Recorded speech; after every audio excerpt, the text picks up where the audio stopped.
Hello, and welcome to Nale Yoga, the podcast with Yoga Nidra journeys for deep rest and more. I'm Ruthie Eisenberg, and today I'm so excited to share with you a conversation with a very special guest. Uri Kelman is a meditation guide, spiritual practitioner, and a father of 4 children who beautifully blends wisdom from Buddhism, Taoism, Kabbalah, and the Jewish tradition. His work is all about presence, emotional honesty, and opening the heart. And if you've ever listened to his meditations, you'll know how grounding and how wholesome his teachings feel.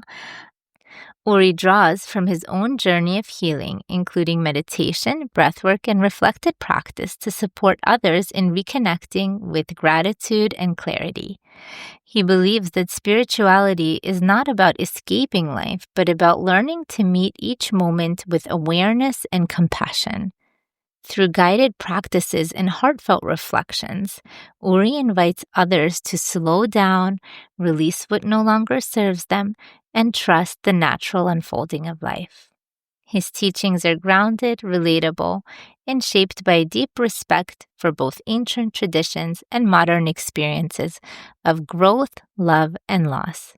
And having personally enjoyed some of his meditations, I can attest that they're excellent, and I hope that you guys will enjoy this conversation. Hey, Uri, welcome to the show. Hi, thanks for having me. Yeah, sure thing. So I'm so excited that you're here.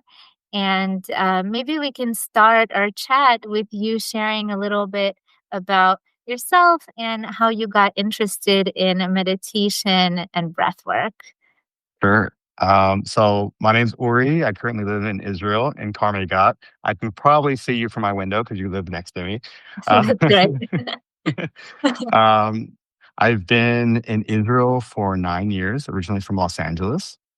I am divorced with 4 amazing kids who live part-time with me, part-time with my ex.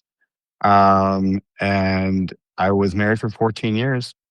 And my journey to meditation actually started 3 years ago when I was going through my divorce. So I was trying to find a way to cope with the trauma, cope with the change of what was going on, of the family dynamic changing, me changing after such a long marriage. So I have a friend who used to live in Israel. He was born in Israel. Now he lives in Los Angeles. Uh, and he lived in Costa Rica at one point. And he was a friend that I met at work. And so when I was going through the divorce, he was really my only friend that I had at the time, outside of like friends from my ex wife. And I called him and I said, I'm going through something right now. I need to go over to your house. I'll tell you what's going on when I get there. So I got to his house. He lived in Caesarea, which is sort of over an hour from where I live. And I just gave him a big hug and just started crying. I told him I'm getting a divorce. And he stayed in a very positive state with me. And we started to talk. And he asked me if I've ever done meditation. I'm like, maybe a little bit, but not really. So he started to teach me about what it is to meditate, what it is to be mindful, teaching me about breath work. And that just started my whole journey of just being more mindful on a day-to-day basis, being more present, and really taking meditation to a point now where I've learned so much that I really want to guide people and teach people to meditate. And I have in a non-professional way, but with friends and with other people. And I've seen a really amazing reaction from people that I've guided through meditation. So that's my journey so far. Yeah, thanks so much for sharing that. And I can attest because I've also listened to some of your meditations on Insight Timer, and I've been to one meditation in person. And I think you have a very calming, very good presence and a very good meditation voice. I really enjoyed your meditations. So, yeah. And, and it's very interesting what you're sharing about your story because a lot of people try meditation, but they notice, like, as beginners, the mind goes all over the place. It's hard to concentrate. Then they start judging their thoughts, start feeling more anxious, and come to the conclusion that they're a bad meditator and meditation is not for them. And I'm wondering if what was it like for you at the beginning of learning meditation, and how did you get over, or if you've even had any of these challenges yourself, and how did you overcome those initial challenges and continue with the practice? So anytime I had any challenges with this, I just reminded myself not to judge the meditation, not to judge myself. And my friend would always tell me that meditation is it's not something that goes away. When you meditate and like you don't meditate for a while, it's not like you lose the experience. It's not like it's you have to practice like going to the gym. You have to practice, and if you don't go to the gym, then you'll lose muscle. It's not the same thing. It Mhm. compounds. So you can pick it up whenever you want and still have all that experience that you had. And one thing that really helped me to kind of have a basis of meditation, like my meditation 101, is listening to a meditation by Alan Watts. And it's called Listen, and it's on YouTube. And the basic thought behind this meditation was to first start off by listening. So just being aware of all the sounds around you, being aware of just everything that's going on around you when it form of sound, and not to judge sounds, and just kind of let the sounds play with your eardrums however they want to. And then after that, we have sounds in our head, which are thoughts, and those can kind of disturb us. So when we treat our thoughts the same as the sounds outside of just noise, they start to blend together, and you start to let go, and you start to not judge outside sounds or so-called inside sounds, and you just let it all blend together. And then after that you start to be aware of your breath. And when you're aware of your breath in the beginning, you just kind of notice it and not try to do any breath work. Just notice your natural breathing. And then when you start noticing it, you start to breathe deeper, and you start to breathe with more intention. So that's my basic guide for meditation, for starting meditation, to get to the meditative state, is just being aware of your surroundings, listening, and focusing on your breath. Yeah, that's really interesting what you're saying. And I'm also wondering, how would you even define meditation? Uh, it, I've Mm. heard many different definitions for that, and I'm wondering what is yours? I have two kind of definitions. One, meditation, I believe, is the act of being present, Mm. fully present. People say, I can meditate when I hike in nature, which you can. I can meditate when I'm painting a picture, which you can. It's all meditative states. When you're following your passion and you're staying present in the moment and not thinking about the future, not thinking about the past, just being really in the present moment, that's the state of meditation. How would you differentiate that from mindfulness, though? This is something that I've learned through the yoga teacher trainings is that the state of meditation, it's a unique state, and most of what we're doing is trying to concentrate. When we say we're meditating, is trying to mindfully concentrate, and it's kind of like we're like going through the airport and we are waiting by the gate. And then meditation, it's a state that you fall into, and it's like you're on the airplane already when you're in a state of meditation. But I'm wondering, for you, like, how do you differentiate meditation from mindfulness? Is it the same thing? Are there distinctions that you make? They're very similar. For me, meditation is the intentional act of stillness, of being aware in this moment, of just of everything that's going on, but being still with it. Mindfulness for me is how you react to search situations in your life. You act in a mindful way. So if you have someone that's disturbing you in some way, how do I react to it? Mhm. Do I react to it out of fear? Do I react to it out of love? And really just kind of focus on like what resonates for me and what would make me a happier and more delightful person when interacting with whatever comes. And mindfulness also is about always staying in a positive state for me. So when anything that comes to our lives looks like a challenge, when you realize that it's just a teacher for us, it's not there purposely to disturb us, there to teach us a lesson. It might be uncomfortable, the lesson, but it's there to teach us anything that we want or actually need at that time to learn from whatever situation we're in. And often the same lessons will come to us in different forms until we actually learn the lesson. And then you no longer need the teacher. So Mm. that just that thought process of really being intentional um, with your responses to whatever comes to into your life. I really like that. So, yeah, so being intentional and you're defining mindfulness as being reflective and conscious of what you're thinking, what you're doing, how you're reacting and responding.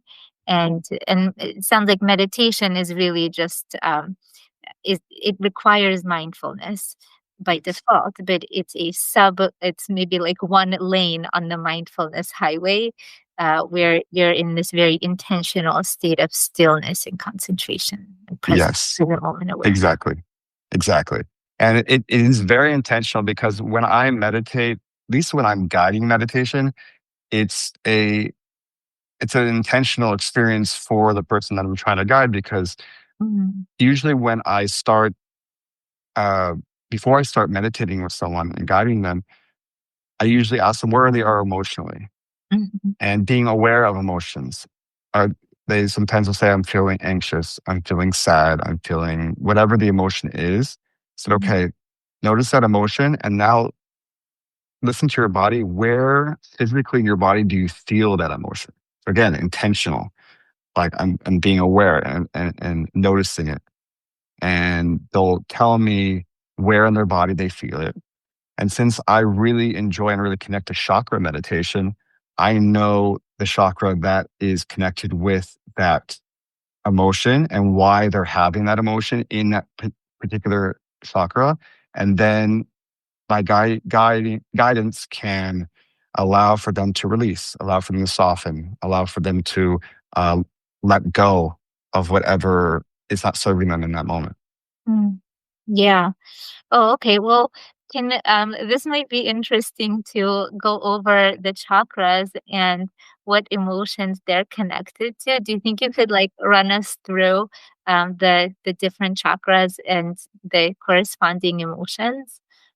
I can definitely do. I have a very like. There's a lot of people out there that are like these gurus that really know a lot about them. But I can tell you from my experience and how I've learned about them.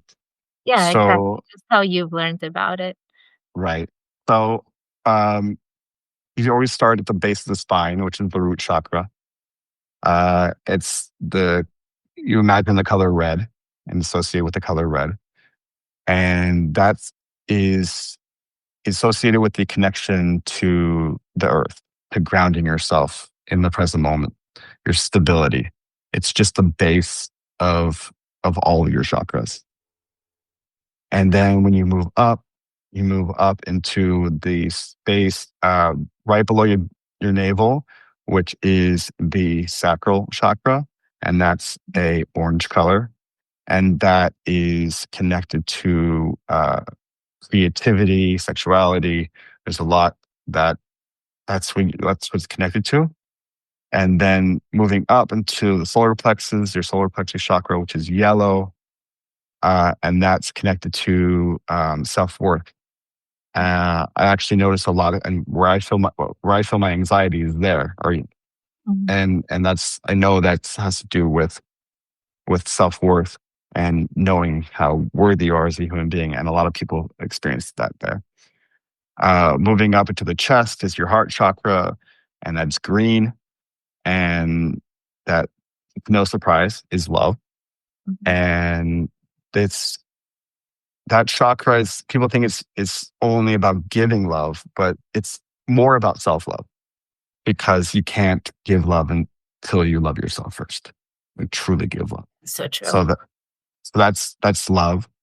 And then moving up to your throat, which is blue, is the throat chakra is connected to your speaking your truth and living your truth, and not being performative to other people, and to change who you are, and change the way you speak because you think somebody else is going to accept you, is really speaking what truly connects and resonates with you. Moving up to the space between your eyebrows, the third eye chakra, that's a indigo color. And it's very interesting that people might not know that the third eye chakra is connected to a physical part of the brain called the pineal gland. And over time, this gland can actually be calcified through things that you eat and drink, and there's ways to decalcify it, but it's connected to your intellect. It's connected to just your intelligence, your intellect in general, your third eye that opens to the higher consciousness, and knowing that this physical reality is not all there is. There's a spiritual realm also, and that's where it connects to you. And then finally, the crown chakra on the top of your head is a violet color, and that's connection to the divine. That's connected to all that is, to God, to the universe, whatever higher being you connect to, that's the connection. And sometimes these chakras can be blocked. And I always look at the chakra being blocked as like a blackness, a black ball that's surrounding this light that's trying to get out. So when doing chakra meditation, I imagine as kind of letting the light get through the darkness and breaking that apart, and then letting that go. So that's all the chakras, the main chakras of the body. The main 7, right? Yes. Cool. Yeah, well, I really like what you're sharing there. And yeah, every chakra it's an energetic center. And this is like the column, the pillar of the tree, but then there's also branches that branch out into all these smaller chakras. I think for me, my avoda, my work is on the throat chakra. That's the one that I've been like really focusing mostly on recently. But I was gonna say, with chakras, it's interesting because they're energetic centers. I know that you're also familiar and versed in Jewish spirituality as well, and we have the kabbalistic sefirot, and it's very tempting to map them onto the chakras, and there is some alignment between them, like the sacral chakra is aligned with Yesod, the Malchut is aligned with the root chakra. So there's definitely Tiferet is the heart. So there's definitely some connection between them, but they don't like totally match up. Right. So I was just curious if you could speak to that a little bit. What do you think about like the connection between the sefirot and the chakra, and how do they interact? Is there a way to kind of like work with both at the same time, or they come from different systems? So, but they're both energetic centers. So, what do you think about all that? Well, like you said, there are some alignment, but it doesn't align completely. I believe that there is a global truth, and there's different perspectives to how to get to that truth. So chakras are from Buddhism, Hinduism, and Eastern philosophy. And as you said, the sefirot are from Judaism. So for me, the chakras align with the self, and it's more about like how you interact with your own self and your body. And sefirot for me is more a divine mapping, which you do have overlap because we are divine creatures. Everyone is part of the whole. All is the one, and one is the all. We're all part of God, and God is part of us, and there's no separation. Um, so, with I'm not a Kabbalist at all, but I did learn a little bit um, that when the Bible says that we are created in the image of God, it's referring to that tree of life. Have you ever seen the tree of life with the sparrow? That's what it is. And you have at the top the keter, which is the crown, which is obviously math 1 to 1. You Right. have Chachma being of that, and which is in intellect, and you have all the other ones that map to the different traits that a human has, but also more of what God has. And that's how you kind of can reconcile the two of this is the map of how our relationship with God is. Um, and I'm drawn more to the chakras personally because I think it's simpler. Mm-hmm. And it's more personal for me. I feel like I can visualize it. I can work with it. It's not so esoteric as sefirot, which is it's so many years of learning Kabbalah. You can get into each one of the sefirot and really dive into it. So Mm-hmm. for me, it just kind of simplifies it. Like, okay, I know these 7 chakras. I know what they mean to me, and then I can use that to help myself, but also help others getting through whatever challenges they're going through. Mhm. Yeah. I like how the chakra system it feels more accessible, and it is simple. Everything is like in one column. You can feel, energy rising up from one chakra to the next, and I find the chakras to be very accessible, and you're right, with the sefirot, they're just more like multidimensional. And Yes. I picture like the chakras are kind of like a column, an energetic column, whereas the sefirot, they're like this. I picture them as like Metatron's cube, kind of Yes. formation, right? Yes. And they're just very multi-dimensional and multi-layered, and also very dynamic as well. So um, I would like to actually see more sefirot in meditations because there's so much material out there on the Mhm. chakra, and I think it's wonderful and it's very valuable. But as coming from like the Jewish tradition, I feel like with the sefirot, yeah, they're a little bit more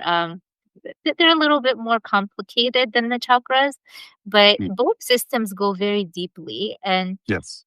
I like actually what you said about the chakras being more about relationship with yourself and the sefirot being more about relationship with God. I think that's actually a very nice framing of it. Yeah, that's how I look at it. And if there is actually, I went to a beautiful meditation in Jerusalem, Mhm. um, maybe a year ago now, maybe a couple Mhm. years ago. I don't remember, but his name is Rabbi Daniel Katz. Have you heard Oh of him? yeah, he's really good. So Yeah. he's a Kabbalist, and he had a beautiful long meditation with this Sefirot. And if anybody wants to learn more about Sefirot and from a Kabbalist and that meditation that just is really beautiful, you can look him up. He's amazing.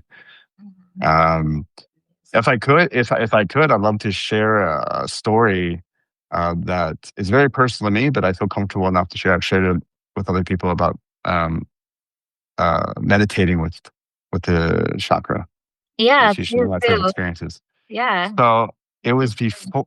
So I was with my friend that I said before, and I was at his house, and I was doing uh, meditation. And this was before I knew anything about chakras. I really didn't know anything. And was meditating, and I felt a blockage in my solar plexus, and it felt so heavy and dark, and I was explaining this to him while I was experiencing it, and asked me, what do you think that is?" And I said, "I think this is my anxiety." So I physically touch my stomach and I pull out this black ball, like imaginary black ball in front of my face. And I tell him, I'm imagining this black ball here in front of my face, and it's representing my anxiety. And he asked me, "What is it there for?" And I told him it's there to protect me from being hurt again. I was very hurt after my divorce. But he's like, "So what do you want to do with it?" Like, I want to get rid of it. I don't want it anymore. I can't stand it. Like, okay, before you get rid of it, thank it, say you don't need it anymore, and say goodbye. So I said, thank you, don't need you anymore, goodbye. And it just shattered into a million pieces. And then I felt this divine light coming from my root to my crown, just filling up my entire body. And I just felt like that. It was just the blockage, just like if you had like a block in a drain and it was stopping water from coming out. It just unblocked everything, and I just felt so good afterwards. And since that moment, I've never had anxiety to that level before. I mean, obviously, all have anxiety here and there, but never to that level. And it was such an amazing experience. Wow, thank you for sharing that. That's a very powerful experience. And I'm curious. So this sounds like a very big, literally a breakthrough kind of experience where you were able to communicate, really connect with the anxiety part of you. You're able to identify where it is physically in your body. You're able to communicate with it um, and establish a like a relationship with it. And and then you had this big breakthrough and it shattered into a million pieces. That's amazing. And I'm also wondering, with chakra work, like it's not always so dramatic, right? What do you think? Can chakras get unblocked kind of like slowly and gradually, or is it always like when a chakra gets unblocked, like you can feel it right away and you know it's getting unblocked, it's very obvious and intensive, or can it happen in a more subtle kind of way? What do you Depends think? on it depends on how connected you are to yourself Mhm. and noticing yourself. So it can happen either way. You can have these huge breakthroughs like I experienced, or it can be like very subtle release, and being okay with that subtle release and saying, okay, I'm letting a little more light through, a little more light through wherever you feel like you're blocked. So it's whatever works for you, and sometimes people need to have a gradual uh, progression of unblocking a chakra, because maybe having it all at once is too much, it's too intense. Yeah.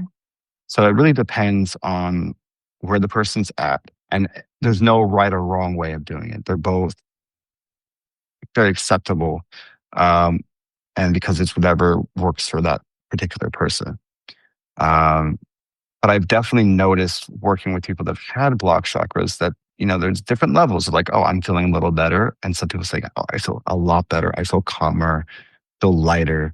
Um, and, and going back to like how an emotion relates to a chakra. So dealing with emotions, if you ever read the book, The Untethered Soul by Michael Singer. I've read parts of it. Okay. So it's a beautiful book and I recommend it. Um, one of the things he says is about our emotions of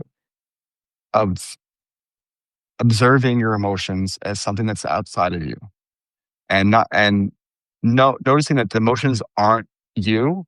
You're the one observing them. You're the one looking at them. So when you it kind of separates our emotions from who we are as a person, then we can kind of look at it and say, wait, this is a separate thing from me. It's here to teach me something. It's here for a purpose. What can I learn from it? So when we do that, we create a state of like, I'm not connected to this emotion in a way of like permanency. It's not a part of me. It's like when people say, I have anxiety, I have depression, that is a better way of saying I am depressed, I am anxious. Because you're not anxious, you have anxiety, and then you can learn from the anxiety. You have depression, you can learn from depression. You are not depressed. So Mhm. just changing the mindset. And it's hard for some people. It's really hard for some people to kind of change their mindset of like what I am experiencing versus what I am. Mhm. And if you just look at it as like I am the one observing this, then it just kind of reframes it, and I think it makes it easier to deal with and easier to kind of let go of things that are just not serving you anymore. Yeah, exactly. And I really like what you're talking about, de-identifying yourself from the things that you are experiencing, and Mm.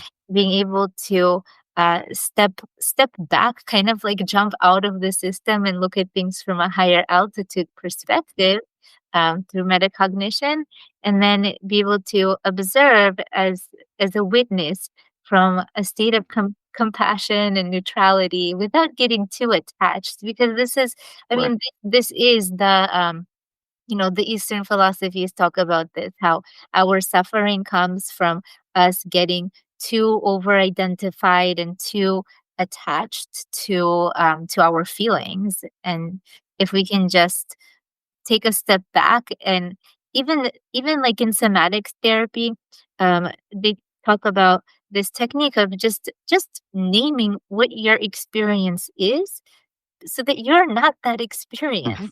Saying like, right now, this is what feeling anxious, being stuck in traffic feels like. And that's it. We're just labeling it, but it doesn't mean that it's something is wrong with your personality, or it Exactly. doesn't mean we need to get too attached to that feeling. It's just noticing it. It's just noticing it. And I'm always, and that's a lot of the work from mindfulness, is a lot of it is just noticing, being aware of being aware.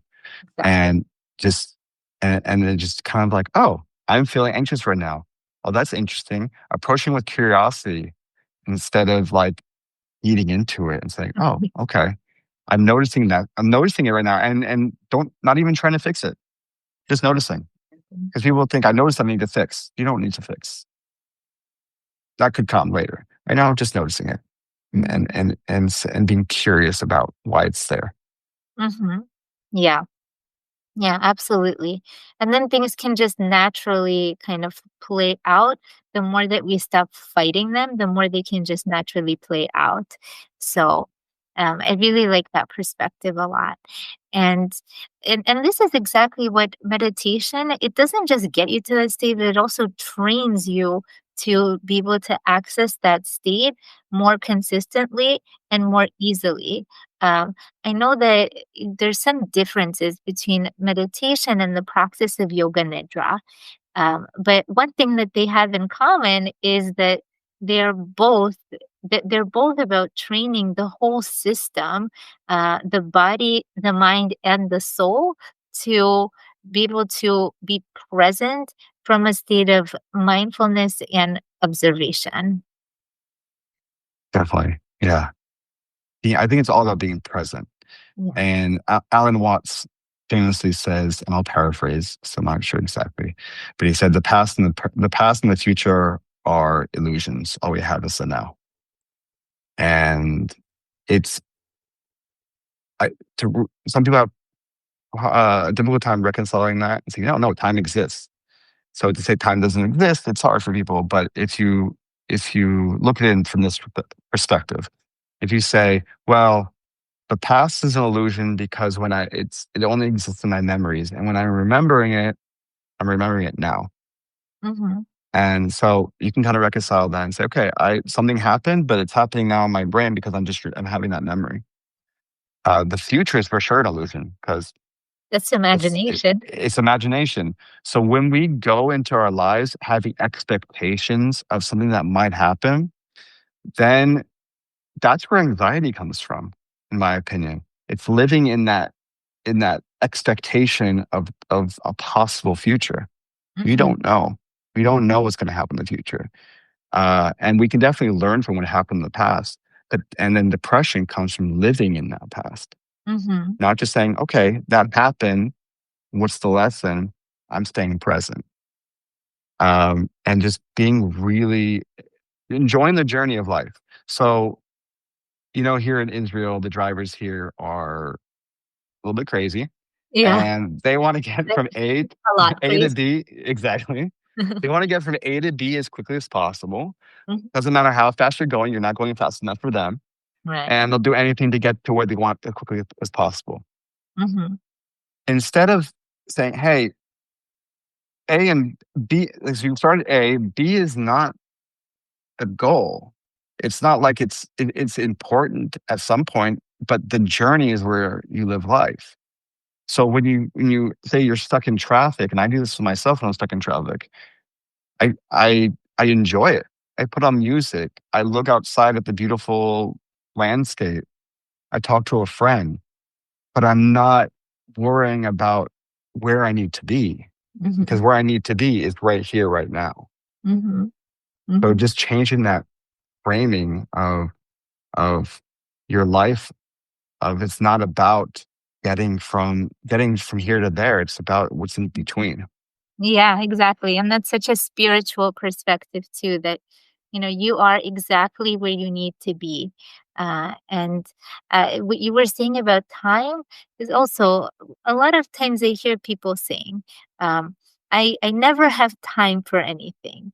I'm always running out of time. There's never enough hours in the day to get everything done.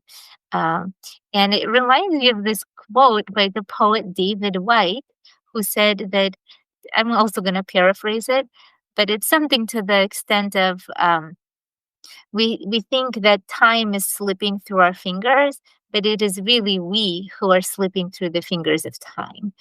And Mm, that there's never a thing as not enough time.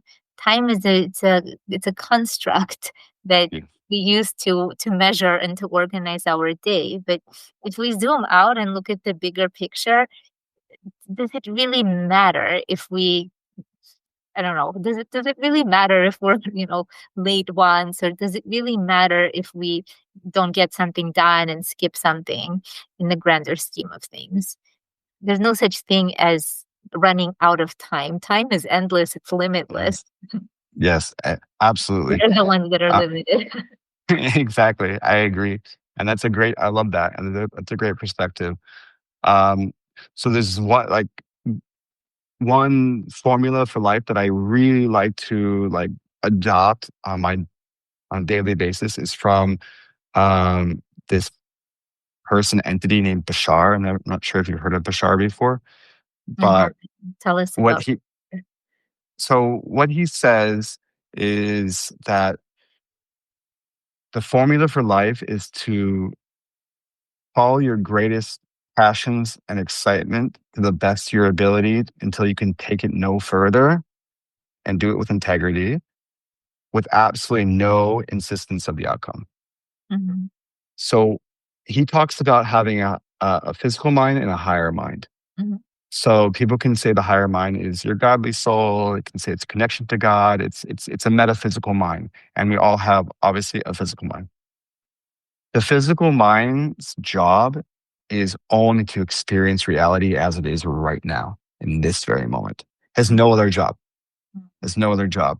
When our physical mind tries to predict the future, it can't. It has no ability to do that. What the higher mind can do, the higher mind is connected to all that is, to God, to endlessness, to timelessness. That knows where you should go and can predict the future. Not really predict, know what's the course of action that connects with you the most.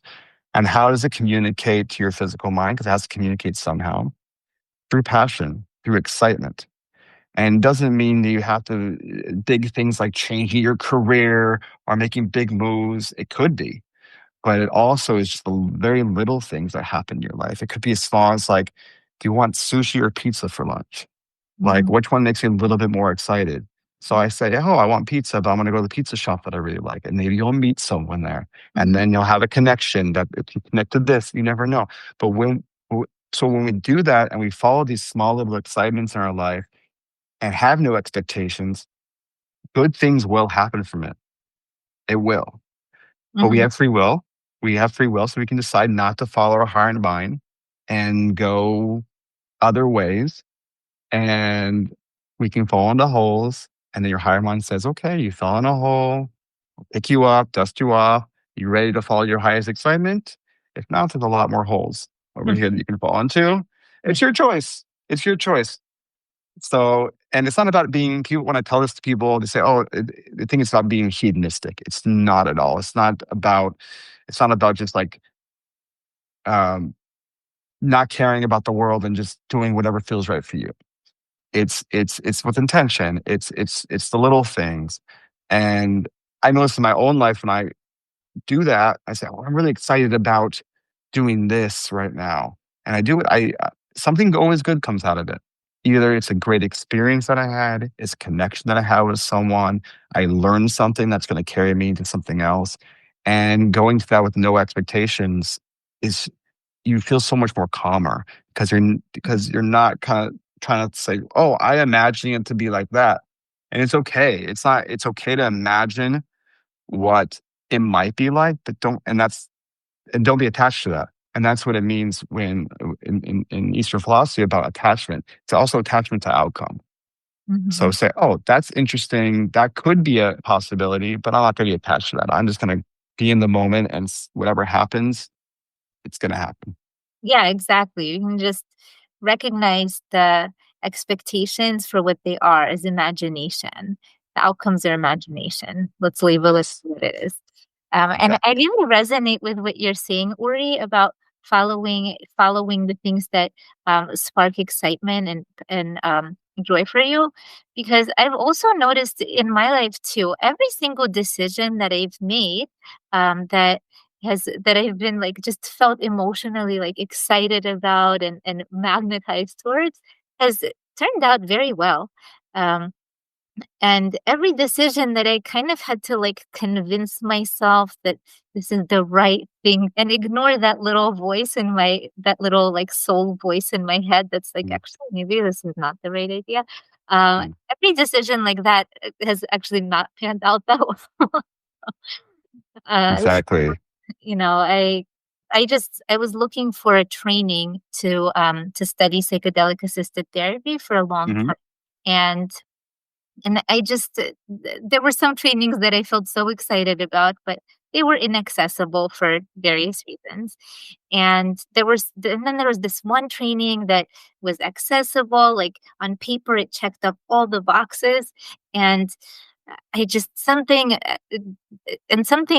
in me felt like, okay, but I just don't feel like this is the right training, even though I didn't have any good logical reason for why it wasn't the right training. And so Mm. I'm really glad that I said no to that training, because shortly afterwards, uh, the, I I found this other training that that was also like checked off all of the boxes, and it made me feel so excited. And Mm. I just started that training recently, and Beautiful. every time that I go to a lecture, every time that we meet, I always feel like I'm just so grateful, and I feel like this is so I'm so glad that I said no to that other training, and really just followed my heart and followed my intuition that opened the doors for this training. And this is one example out of many such decisions. But I think, what you're saying also, it's not about being hedonistic. It's not about just, doing whatever you want and not holding yourself accountable. What you're Mhm. talking about is following your intuitive path, but also in a way that's aligned with your values.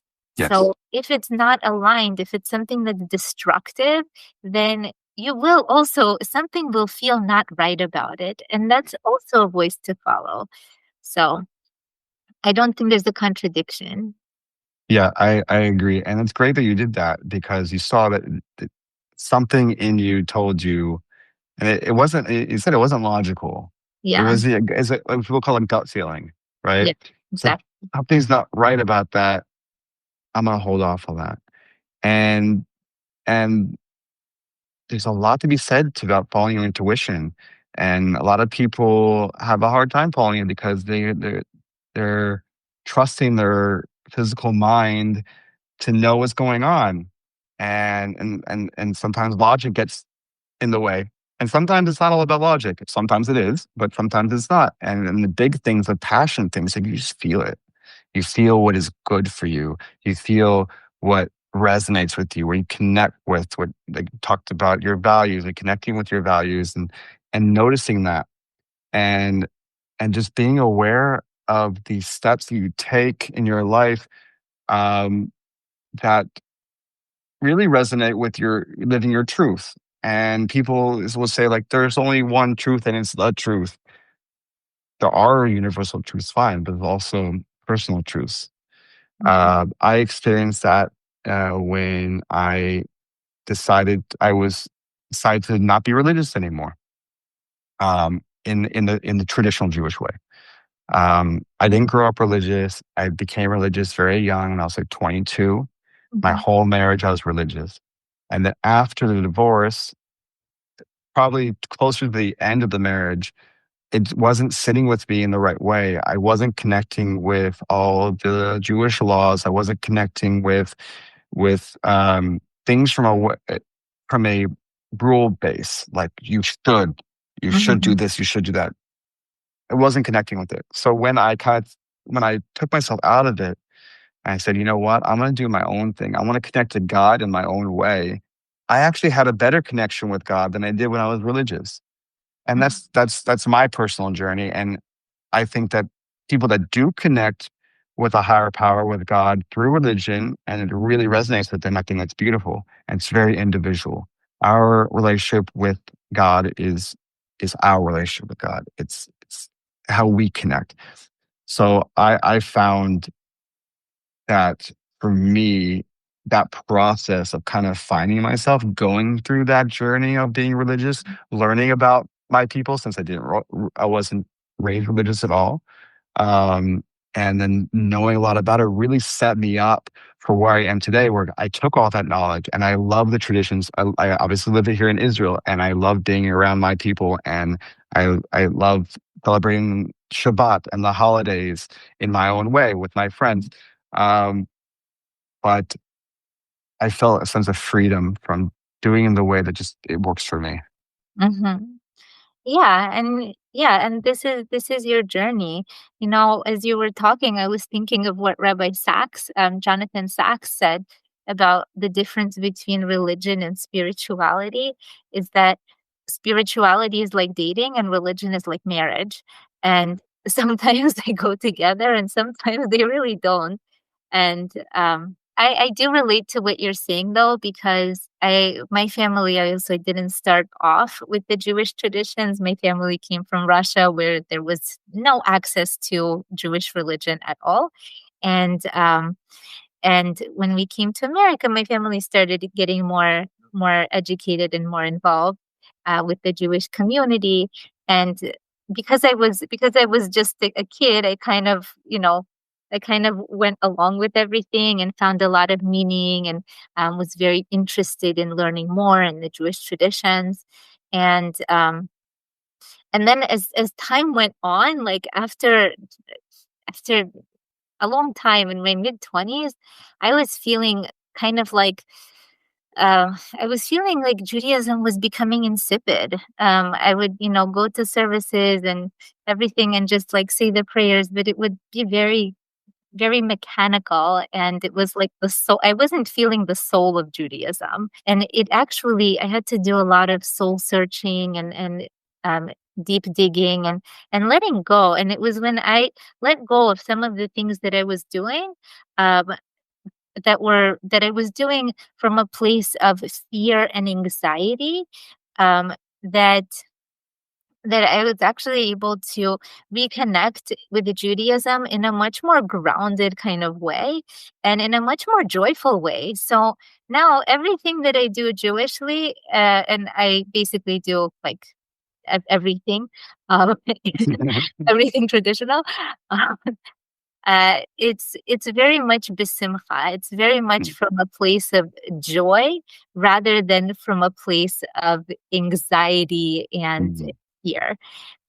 So so when you were describing, like, you finding your own path and learning what you can, and then teaching it and making it your own, and taking ownership over your experience with the Judaism, I really hope that that gives some inspiration to our listeners that, you can find your own path, and that real spirituality, yes, it can be beautifully combined with religious practices, and and you can also make it individual and make it your own, just like you're doing. Exactly. It's just listen to your intuition of how you connect with it personally.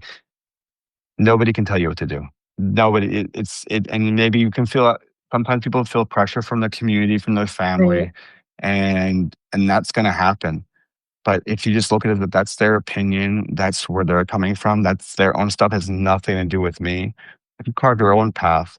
And I think having connection with God is so important because it's the connection with God is a connection with everything. It's connection with yourself and Mhm. connection with just the entire universe. And you really see the the synchronicity between all living things, Yeah. and you realize that everyone's connected, everyone's together. So Mhm. first off, just like not judging yourself also for having these feelings. If you grew up religious and like, well, I don't want to be religious anymore, and then you start judging yourself and like, what if this, what if that, and the judgment. You don't need to judge yourself. And if you even if you say like, oh, but other people are judging me. Something that I learned recently was like other people aren't judging you.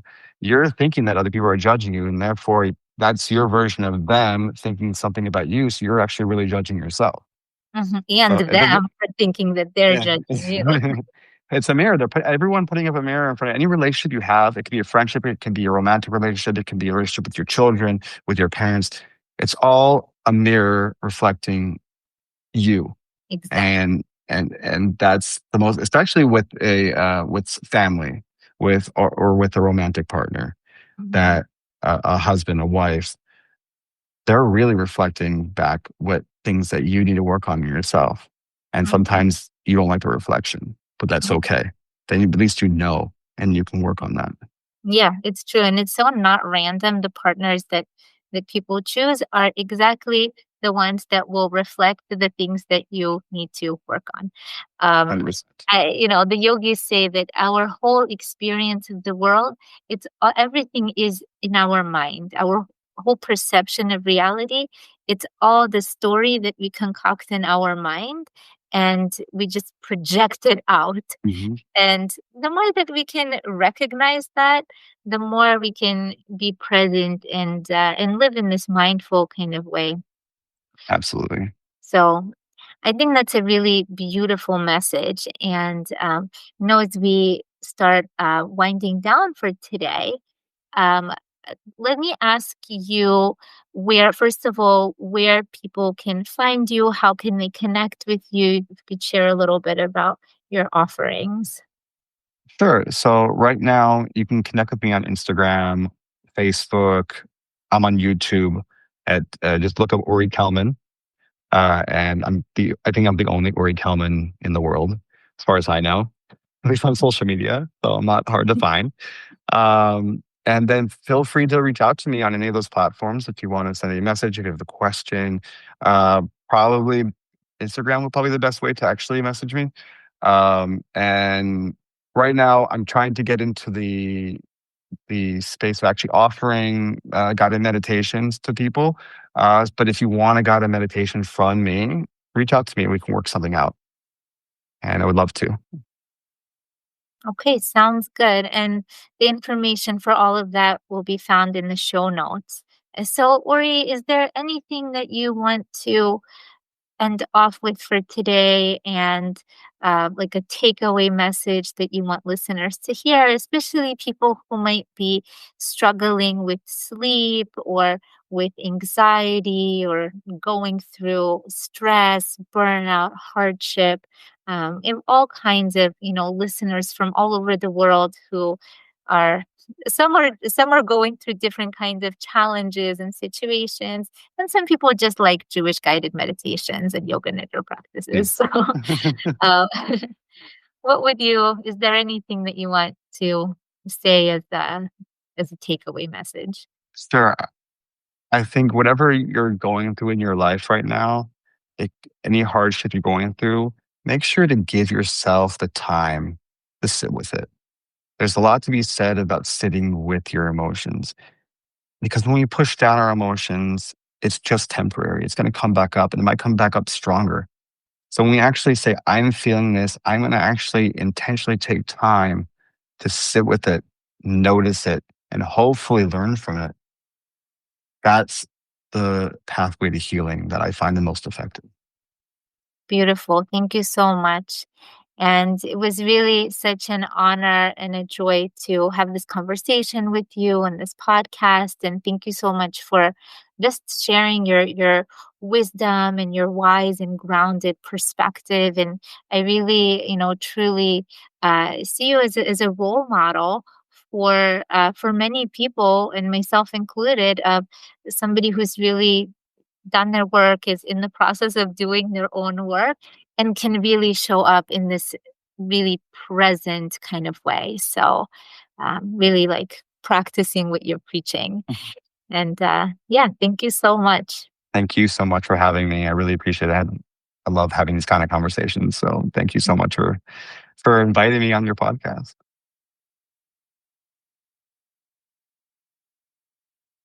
If you enjoyed this conversation with Uri Kelman, please do share with your friends and family, like, follow, and subscribe. You can look up the links for where to find Uri as well as myself in the show notes. And feel free to join the Nale Yoga community on WhatsApp or follow both of us on Instagram. Wishing you a wonderful rest of your day, and I hope to meet you back here again soon for more meaningful conversations and guided Yoga Nidra practices.